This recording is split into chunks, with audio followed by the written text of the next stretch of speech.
नमस्ते। थर्ड आई में आपका स्वागत है। अभी पिछले दिनों 2-4-5 दिन पहले एक पॉलिटिकल घटना हुई जो वैसे पूरे देश में उसका कोई बहुत गूंज नहीं हुई क्योंकि बहुत छोटी लोगों को लगी घटना, लेकिन मेरे हिसाब से वो एक बहुत बड़ा पॉलिटिकल इवेंट था और बहुत से प्रश्न उससे उभर रहे हैं क्योंकि आज जो भी पॉलिटिकल पार्टीज हैं उनको अपनी दिशा भी तय करनी है। दशा तो सबको पता ही है कि उनकी दशा क्या है, दिशा की बात हो रही है। मैं बात कर रहा हूँ लुजिनो फेलेरो, जो गोवा के चीफ मिनिस्टर, भूतपूर्व मुख्यमंत्री रहे कांग्रेस के, 7 बार के एमएलए हैं। उन्होंने कलकत्ता गए, कलकत्ता में जाके ममता बनर्जी जी से मुलाकात किए। 9 वरिष्ठ नेता उनके साथ गए कांग्रेस के, और इन सब लोगों ने तृणमूल कांग्रेस ज्वाइन कर ली। गोवा के नेताओं ने बंगाल, कलकत्ता में जाके तृणमूल कांग्रेस को ज्वाइन किया। ममता बनर्जी से उनके सरकारी जो कार्यालय है नवाना, वहाँ पे जाके मुलाकात की थी और उसके बाद मूल रूप से पार्टी एक्टिविटी थी। नवाना में ये कोई ऑफिशियल वो नहीं था। एक तो ये भी सोचने वाली बात होगी और कहीं ना कहीं इस पर भी प्रश्न ज़रूर उठना चाहिए कि अगर आप पार्टी एक्टिविटी कर रहे हैं, और वो चाहे कोई हो, वो मैं इस बात के लिए प्रधानमंत्री से भी प्रश्न पूछता हूँ, मुझे लगता है ममता बनर्जी से भी ये प्रश्न पूछना आवश्यक है कि जब आप पार्टी एक्टिविटी कर रही हैं तो आप नवाना का मतलब अपने सरकारी ऑफिस का क्यों प्रयोग करती हैं?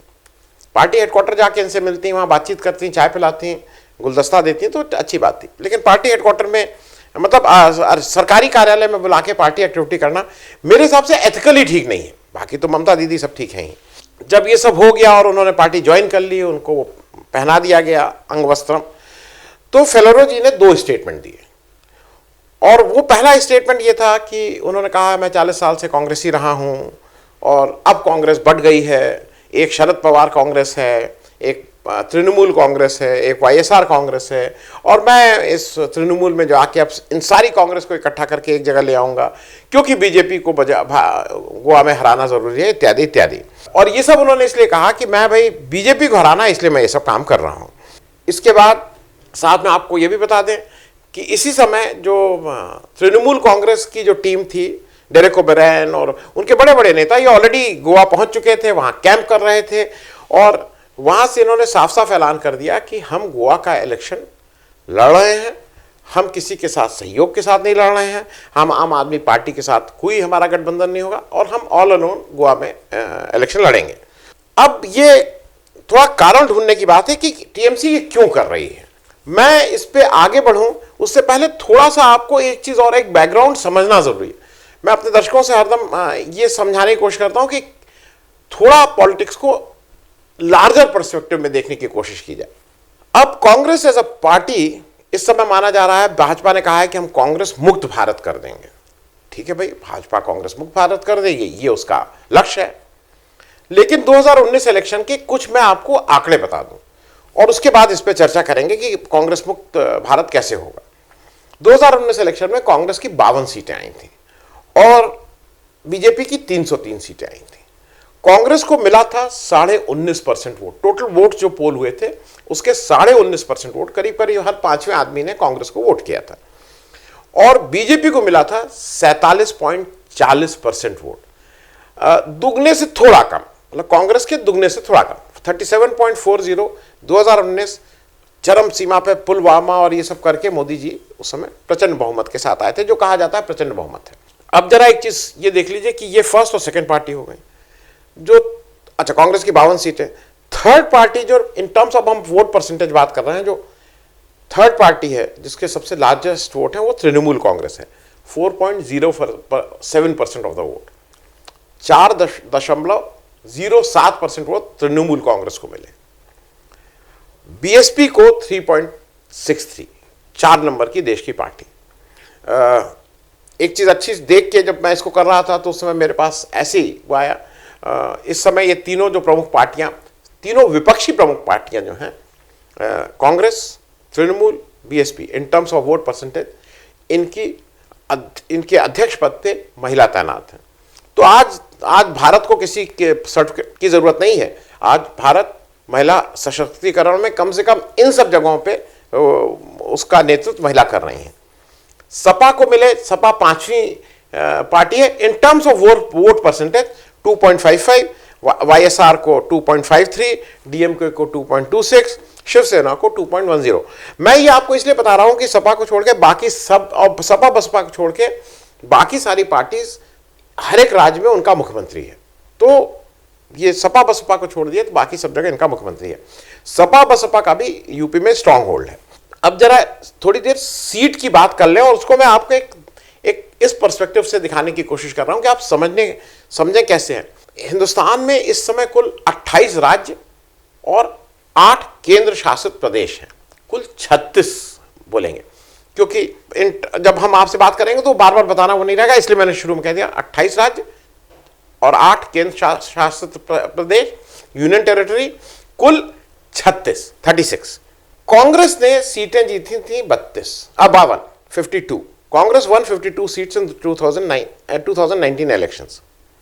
सेकंड रही थी इस पूरे लोकसभा में 2019 में 207 सीट पे, 207 सीट्स।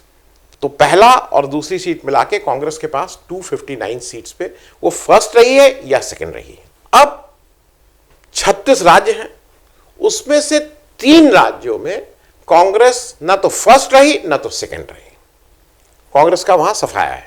उसी तरह से बीजेपी 36 राज्यों में 7 राज्य में ना फर्स्ट है ना सेकंड है, उसका सफाया है।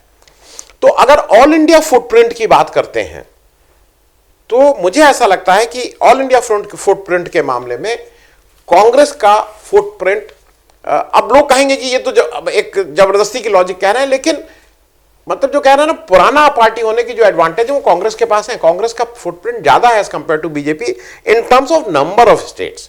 अब मैं मूल प्रश्न पे आ जाता हूं, विपक्ष का मूल उद्देश्य क्या है? ये थोड़ा आज की तारीख में विपक्ष को एक बार समझना होगा और आपस में चर्चा करनी होगी। विपक्ष की जो दशा है वो विपक्ष को समझ में आ रहा है कि बीजेपी की जिस तरह की पॉलिसीज हैं, जिस तरह से वो aggressively ED, CBI, income tax, narco tax, मालूम नहीं कौन कौन से केंद्र के उसको यूज करते हैं, मिसयूज करते हैं, अब्यूज करते हैं, कुछ भी करते हैं, और जिस ढंग से करते हैं तो विपक्ष को अपने वजूद पे खतरा है। वो कांग्रेस मुक्त भारत ही नहीं होगा, वो विपक्ष मुक्त भारत भी हो सकता है। तो इसलिए ये एक विपक्ष को पहले सोचना होगा कि सबको मिलके पहले बीजेपी को रोकना है, बीजेपी की पॉलिसीज को रोकना है, या अपनी पार्टी को बढ़ाना है, वो भी ठीक है। अगर विपक्ष इसमें क्लियर हो जाए कि भाई अपना अपना हम लोग खेल खेल रहे हैं, ये सब जो रोज रोज होता है कॉन्क्लेव, विपक्ष कॉन्क्लेव, विरोधी वो विपक्षी एकता, ऑपोजिशन यूनिटी, फिर इन सबको भूल जाएं। हर एक पार्टी अपने अपने ढंग से अपनी पार्टी को बढ़ा रही है। ये मैं किस रेफरेंस में कह रहा हूं, ये तृणमूल कांग्रेस के जो हाल के दिनों में तृणमूल उसको बहुत सटल वे में कांग्रेस को तोड़ने का काम कर रही है। आप पूछेंगे क्यों? देखिए, मैं अमित शाह जब कांग्रेस को तोड़ते हैं, अमरिंदर सिंह उनके यहां जाते हैं, वो अमरिंदर सिंह को लुभाते हैं, या किसी भी जगह इस तरह का काम करते हैं, जितिन प्रसाद को लाते हैं, ज्योतिरादित्य सिंधिया को लाते हैं, कहीं और कोशिश करते हैं, एमपी में कोशिश करते हैं, तो वो बीजेपी घोषित रूप से कांग्रेस मुक्त भारत करना चाहती है। लेकिन बाकी विपक्षी पार्टियां कहती हैं कि भाई हमें तो आज की तारीख में मिलजुल के बीजेपी को हराना है, और उस समय अगर तृणमूल कांग्रेस को तोड़ने का काम करती है तो ये थोड़ा सोचने वाली बात होगी। मैं इसको किस रेफरेंस में, आप 2 चीजें आपको मैं जल्दी से कोट कर दूं। त्रिपुरा में सुष्मिता देव को अभी कांग्रेस की जो महिला कांग्रेस की अध्यक्ष थी, देखिए लोग ये कहेंगे नहीं वो इनसिग्निफिकेंट थी, लेकिन महिला कांग्रेस, आधी आबादी की जो कांग्रेस थी उसकी अध्यक्ष थी, उनको तोड़ के आप ले गए तृणमूल में, त्रिपुरा में खड़ा करने के लिए, ठीक है। गोवा में फेलेरो साहब जो हैं वो कहां गोवा कहां वेस्ट बंगाल, त्रिपुरा तो तब भी समझ में आता है भाषा का बात से, बहुत सी संस्कृति के हिसाब से, कहां गोवा कहां ये। फेलेरो साहब जो 40 साल से कांग्रेस में थे, उनको आप तोड़ के ले आए कांग्रेस में। इस मामले में मैं ईमानदारी से आम आदमी पार्टी के केजरीवाल जी का यह बात करता हूं कि वो सामने सामने की लड़ाई करते हैं। वो ये तोड़ फोड़ धीरे से करना, ये करना, सटल में पता ना लगे, ये सब नहीं करते हैं। वो यूपी में आए हैं तो डंके की चोट पे आए हैं, संजय सिंह को लेके आए हैं, संजय सिंह उनका फेस है। पंजाब में वो अपना कोशिश कर रहे हैं, गोवा में कोशिश कर रहे हैं, गुजरात में अपना कार्डर बना रहे हैं, इलेक्शन लड़ रहे हैं, इत्यादि इत्यादि। वो एक सबसे बड़े लीडर को तोड़ के ले आओ और फिर उसके चारों तरफ, क्योंकि अगर देखिए, केजरीवाल साहब का मैं क्रिटिक हूं आज की तारीख में, लेकिन मैं एक चीज हरदम याद रखता हूं कि 2014 में ये जितने जो ताकतवर पहलवान लोग विपक्षी के हैं ना, किसी ने जाके चैलेंज नहीं किया था जिस ढंग से अरविंद केजरीवाल ने बनारस में आके मोदी जी को चैलेंज किया था। अब आज की तारीख में लोग उसको भूल जाए अलग बात है, हवा टाइट कर दी थी, 4-5 दिन फंसा के रखा था लास्ट में। और उस समय जब तक इलेक्शन होके वोट की गिनती के बाद तो सभी वो हैं, लेकिन जब तक वोट पड़ गया था तब तक इलेक्शन कांटे का था। तो मैं उस मामले में उस समय भी मैं इनकी तारीफ करता था अरविंद केजरीवाल की, आज फिर से ऑन रिकॉर्ड तारीफ कर रहा हूं कि वो विरोध करने का मादा उनमें था। और अगर आज वो अपना आम आदमी पार्टी को कहीं बढ़ा रहे हैं तो कोई दिक्कत नहीं। बात आज हो रही है तृणमूल कांग्रेस की, क्योंकि इनके एक स्ट्रैटेजिस्ट, अब देश के एक स्ट्रैटेजिस्ट हैं प्रशांत किशोर जी। अब एक तो समझ में नहीं आ रहा है कि वो किस टीम के लिए खेल रहे हैं। एक तरफ वो कहते हैं कि मुझे बीजेपी को हराना है 2024 में, दूसरी तरफ अभी जब ये फेलेरो साहब तृणमूल कांग्रेस ज्वाइन किए तो उन्होंने कहा कि नहीं, गोवा में आके मेरी प्रशांत किशोर से कई राउंड बात हुई और प्रशांत किशोर जी ने मुझसे कहा कि आप बिल्कुल छोड़ के तृणमूल कांग्रेस ज्वाइन कीजिए। आईपैक की टीम आई और उन्होंने कहा कि उन्होंने ये वर्ड्स हैं फेलेरो साहब के कि जो I am so impress with Prashant Kishor, IPAC से बहुत वो हूँ, क्योंकि इलेक्शन इज अ साइंस। उन्होंने बताया इलेक्शन इज अ साइंस, और उस साइंस के सबसे बड़े साइंस के टीचर उनको प्रशांत किशोर मिल गए हैं। क्योंकि ऐसा कहा जाता है कि सुष्मिता देव को तृणमूल कांग्रेस में लाने वालों में वो कहीं ना कहीं इनका भी रोल था। पीके जी का लार्जर रोल वो क्या चाहते हैं, क्योंकि ये क्लैरिटी अभी मैं भी कंफ्यूज हो जाता हूं, झूठ क्यों बोलूं, क्योंकि वो केवल चुनाव के गणित समझते हैं, केवल चुनाव का गणित समझते हैं। जैसे मैं इसलिए ये चीज कह रहा हूं कि अगर वो केवल चुनाव का गणित समझते हैं, चुनावी मैनेजर है, बात दूसरी, या वो किसी विचारधारा की बात करते हैं। बीजेपी जो है उसकी एक विचारधारा है, इसमें कहीं कोई दो राय नहीं। कांग्रेस है उसकी एक विचारधारा है, इसमें कहीं कोई दो राय नहीं है। कम्युनिस्ट पार्टी उसकी एक विचारधारा है, उसमें कहीं कोई दो राय नहीं है। लेकिन प्रशांत किशोर जी क्या किसी विचारधारा के साथ हैं या केवल चुनावी गणित है? क्योंकि अभी तक उनका जो विचारधारा अगर कहीं है तो it is closer to BJP की विचारधारा, वो बीजेपी के साथ या नीतीश के साथ। या मैं इसको इसलिए कह रहा हूं क्योंकि मुझे प्रशांत किशोर जी को अपना रोल डिसाइड अब कर लेना होगा कि वो पॉलिटिशियन बनना चाहते हैं कि वो मैनेजर बनना चाहते हैं, इलेक्शन मैनेजर बनना चाहते हैं। क्योंकि पीके जी की अपनी बहुत महत्वाकांक्षा है, वो कांग्रेस में बिल्कुल ठीक से आने को अपना रोल डिफाइन नहीं हो पा रहा है, इसलिए नहीं आ पा रहे हैं। लेकिन वो कांग्रेस में आने की उन्होंने ठीक से इच्छा की थी। और एक कारण यह भी हो सकता है कि तोड़फोड़ इसलिए भी कर रहे हो जिससे आदमी की बार्गेनिंग पावर थोड़ी बढ़ जाए ना, इसलिए यह भी एक कारण हो सकता है। गोवा में तृणमूल कांग्रेस जो कर रही है, मुझे एक और लगता है, क्योंकि अब तृणमूल कांग्रेस को जो पीके कह रहे हैं ना कि मैं ममता बनर्जी को 24 के इलेक्शंस के लिए तैयार कर रहा हूं, नेशनल रोल के लिए तैयार कर रहा हूं, तो उसका पहला चीज है कि वो नेशनल पार्टी होनी चाहिए। नेशनल पार्टी होने के लिए 4 राज्यों का एक जो कई क्राइटेरिया, उसमें क्राइटेरिया है 4 राज्यों में उनको मिनिमम परसेंटेज ऑफ वोट्स, तो वो वेस्ट बंगाल हो ही गए। असम और त्रिपुरा में वो जोर लगा लेंगे तो हो ही जाएगा। उनको लगता है कि गोवा में अगर फेलेरो साहब के कंधे पे चढ़ के कुछ इस तरह का हो जाए तो मामला ठीक बन जाएगा। अब फेलेरो साहब से क्या होगा ये जरा समझ लिए।